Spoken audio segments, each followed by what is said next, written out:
starting video. How do I start? Okay, I started recording. You did? Yes. So we got to think it out loud Okay, again. let's go back and do it.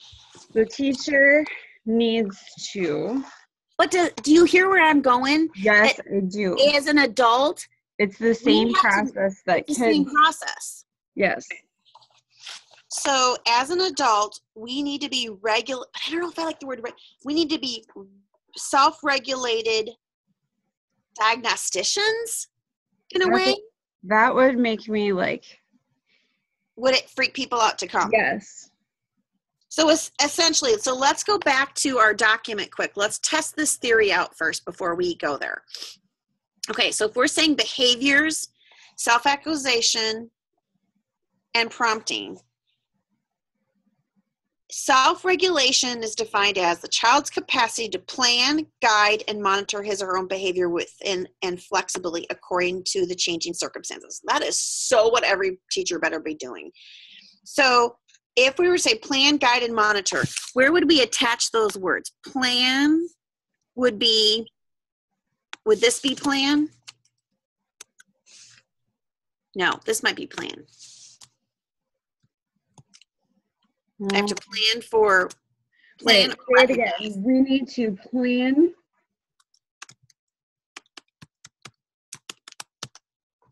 Plan, guide, or monitor. Where's the monitor? I think this might be the monitor. Because I have to monitor where they're at in that road. Are they using or confusing? Before I can guide them. I don't know. This is just theory that's playing in my head. You're messing with my mind right now. Hang on, I got to sort it back out. Okay. So we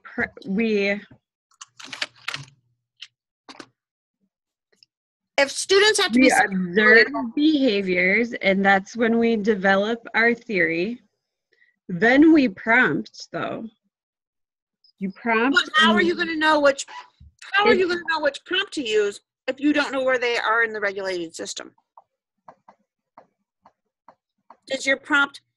Are you going to? If you don't know that you should, they're at the awareness level. See, first I think you have to know. Okay, look at page 11. First, you think you need to know. Oh, they're not even aware of this behavior. But that's what you do when you're observing their behaviors. Right. So you recognize the behavior or absence of the behavior. Then, oh, they're not rereading. Yeah. Okay. Are they not rereading? So in this continuum, where is their awareness of control of rereading? Are they not even aware of it? Or do they sometimes reread so they don't have that internal prompting? Which that's when I was reading on page 10. First step is awareness. And then she went on to describe enhanced awareness, then control, then self-control, and then self-regulated. Because ultimately, where'd she go on to describe that? See, here she says it again. The middle of 12, where it starts with earlier. I'm in the blue book again. Earlier we asked, why is this theory important to teachers of young children? First, the role of the teacher for guiding, if they forgot the word is for guiding children's thinking to higher levels of cognitive control is critical. Teachers must be good observers of the children's literacy behaviors, there's the bottom one, and be able to structure learning opportunities, and I think know where they are, with adjustable and self-destructing scaffolds that support children's movement to higher levels of mental development. That is our job, right there. And so it's kind of like I see this all happening at the same time, right? Like it's so, and that's why I said you have to be so present. If you're not present, you're going to miss it. But you can't fit those into 3. But I think when you see behavior, at the same time, you have to decide how much of this behavior do they control. So maybe this isn't planned, this is recognized. right? Well, there would need to be another step. I think I see recognizing a behavior and almost like plotting it on its awareness level as like at the same time. Because if I see a kid kind of one-to-one matching, like you okay, immediately, based on your own knowledge, you assess where they're at. Correct, right. Based So on I how see they this do it. evidence of one-to-one matching. And I look at this, and I look at the continuum of self-regulation, which I don't even know really what the right term is for it, but where did It's it go? the continuum of learning control. Okay, so, but you observe, you recognize the behaviors for what they are. You have to structure the learning opportunities so that they can. But you can't do that till you determine where they're at on this plane, right? Well, that's what I said. When you observe, you make a decision on where they're at. Right. Based on the behavior in like 5 seconds or less. Exactly. So this is recognize a behavior. How independent are they on this? And then maybe the plan is in here. Before you plan, well, I would think the plan and the guiding, the plan or selecting the prompt is for me the guide. Like, okay, guiding them to some action by way of a prompt. I don't know. I kind of want to Zoom with some, like Linda or Carla. Or, I don't know if I'm brave enough to do that, but I'm sorry, my brain's not good enough. stop it. Okay, I'm not going to have the time to do it today, but I think I like how I like how you're thinking, connecting the two, understanding where the child is in their problem solving, and then determining. you're going to have a different level of prompting. Yes, based on the model. Right. Is it going to be a model level prompt? Is it going to be a teach for? Because model, teach, praise. Coach. Which one should be coach? Well, they talk about it in terms like did I give it to you? The apprenticeship is modeling, coaching, scaffolding, and fading. Ooh, hold on. Let me write that down. It's model, coach, scaffold, fade. Model, coach. I thought scaffold is this whole thing. Mm-hmm. I feel like coaching and scaffolding come together. Fade means it goes away. See, what I'm afraid of is this model. Okay, so it goes back to Fountas and Pinnell, right? Fountas and Pinnell use teach, prompt, and reinforce. And so I don't want to be using their language. So I was thinking of the 3 of teach, model, praise. Because essentially, if they're at the awareness level on this continuum, I'm just going to call this continuum towards self-actualization, right? Which is really not, it's called changes. I should give the right language if I'm going to Zoom with her. Changes. And internal control in a student's reading development.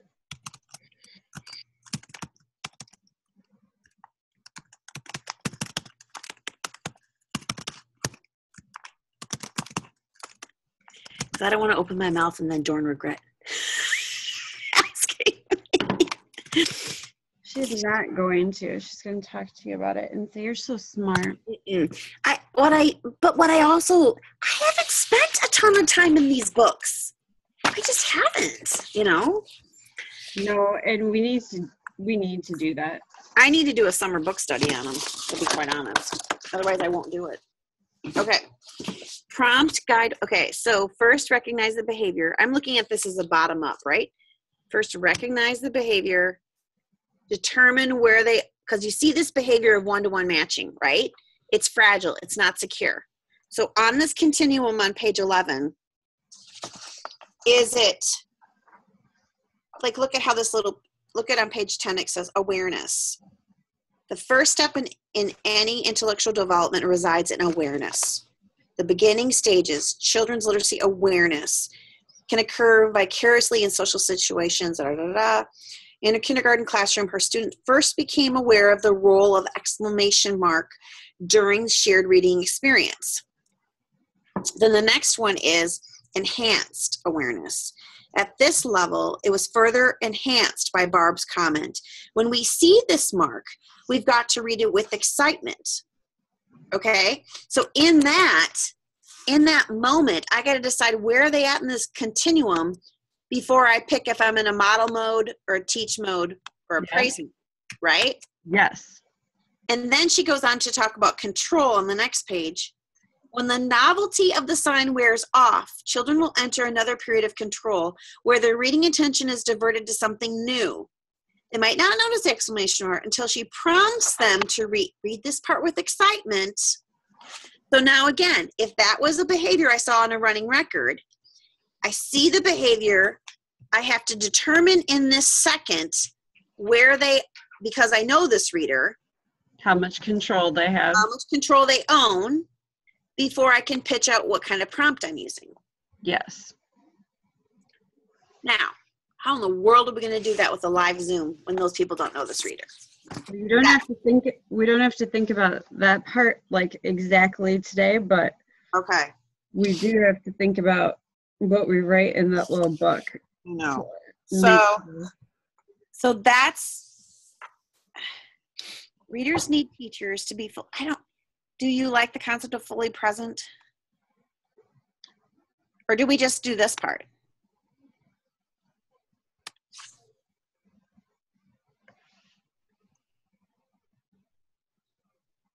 Maybe cognitive spaces. I don't want to sound condescending. Cognitive spaces is kind of big. Okay, why don't we just say in the moment? Somebody wants to know if you need lunch. Oh, just ate. I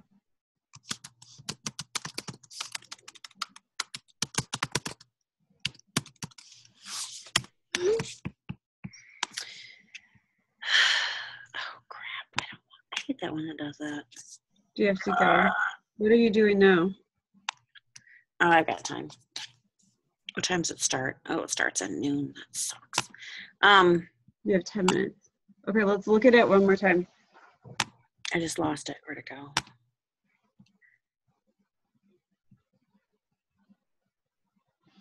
Because the thing that this guy suggested down here, a high quality speaking proposal isn't just about the information you're going to share, it's about how you plan to share it, which is kind of like the how that will actively engage in this process together or whatever. He also goes on to talk about, okay, what's the problem? What solution are you suggesting? Strong conference sessions are very engaging for attendees. The session attendees are ones that the attendees will be active participants. They are more facilitated discussions than expertly engaged. You may naturally engage audiences when you train or speak events, but make sure your conference proposal reflects that. The absence of specifically stating how you will engage the attendees, you may imply your session is a straight lecture, which is good advice. They're saying we're going to engage in collaborative conversations around whatever. And here's the other thing, here's the other way.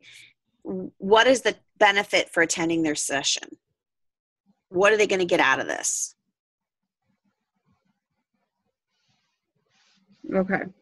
Well-written proposals must answer these questions. Many proposals will specifically ask for statements of what people will learn. I don't think I have. Oh, here are some. I'll send you this link. because like I love this one, Sarah. There you are. Like I looked at some of these. I'm looking at a reading recovery one right now too. Oh, Meaning you is have the one? most important source of information for literacy learners. However, it may be hard to value invisible information over visible letters on the page. I got to look at some more. That's what I did. I looked at these.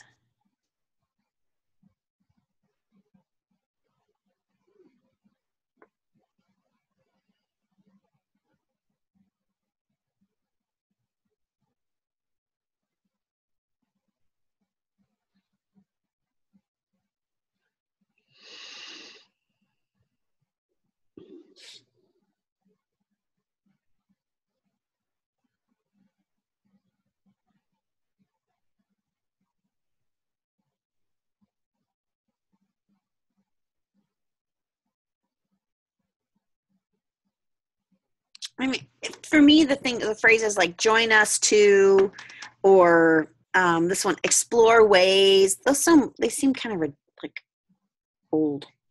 Yeah. Let Here's me read like 8 more. Okay, because this one's like self-monitoring plays. So this makes a statement. Self-monitoring plays a critical role in building self-extending system. We are accustomed to teaching for this in reading, but what does it look like in writing? Explore lesson excerpts. I mean, this is a pretty good one to parallel. Can you paste that one in there? I think I can. Sorry. I think I can.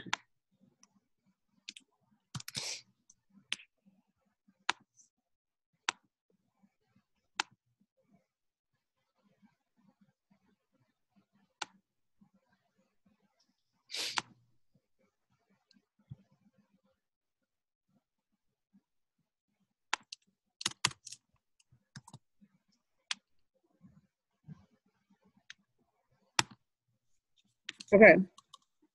What do you have tonight?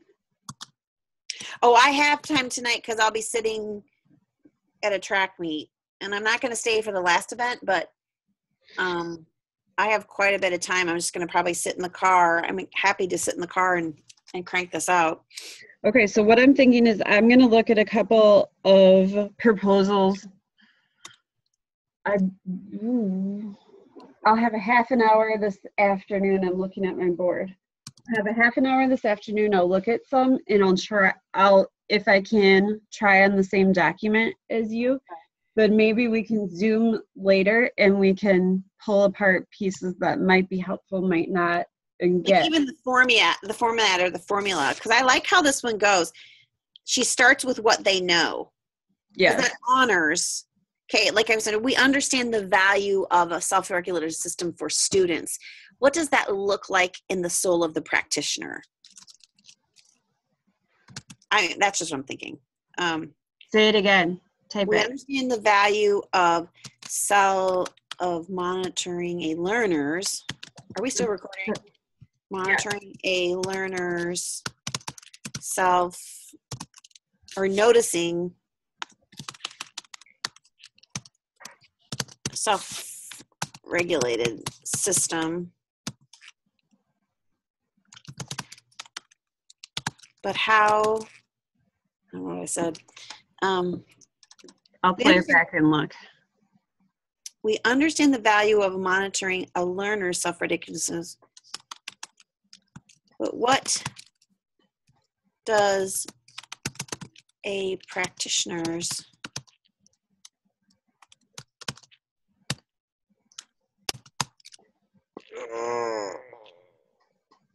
but how that sounds condescending. I'm going to write it, but how regulated, but how do teachers, but how do practitioners? How do teachers become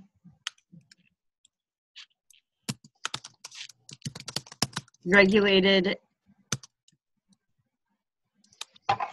It's bad. But basically it's how do teachers become regulated in observing moment by moment decision making, prompting, And planning. Decision making. How about moment by moment observations? What did we just say at the top? Observations, decisions, and prompts. Yes. Together, we will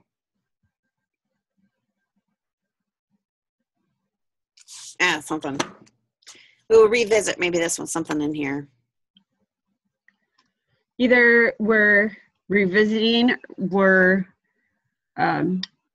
viewing it in the context of live lessons, we're within a live